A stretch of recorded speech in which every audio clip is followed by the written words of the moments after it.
سوال ہے کہ عالم دین میں 22 سال سے شوگر کا مریض ہوں اور اب تو 3 سال مکمل ہو گئے کہ ڈائلسس کرواتا ہوں، ہفتہ میں 2 بار، اور مجھے نیند نہیں آتی۔ جب تک نیند کی دوائی نہیں کھاؤں تو کیا مجھے گناہ ملے گا؟ کیونکہ نیند کی دوائی کا مطلب نشہ کرنا ہے۔ میرے بھائی، پہلے تو اس دینی مسئلے کی طرف آنے سے پہلے یہ سن لیں کہ شوگر آپ کا بڑے عرصے سے ہی ہے، اور یہ آپ کو یہ بتاؤں، شوگر وہ بیماری ہے جس میں جسمانی کم، روحانی زیادہ ہوتا ہے۔ لہذا اس لیے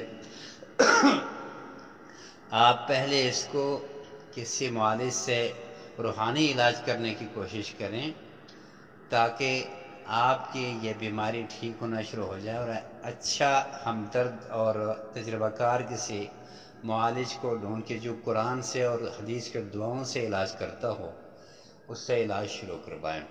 دوسرے، جو آپ نے پوچھا ہے کہ نشے کی دوائی کھاتا ہوں تو گناہ تو نہیں ہے، وہی نشہ جو دوائیاں ہم کھاتے ہیں اس میں ایسی کوئی دوا مجھے بتائیں جس میں نشہ ہے نہ ہو۔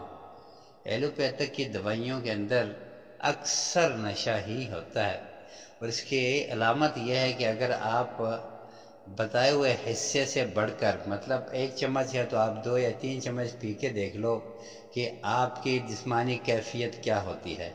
نبی کریم صلی اللہ علیہ وسلم نے یہ فرمایا، جو زیادہ پینے سے نشہ ہو اس کا کم بھی حرام ہے۔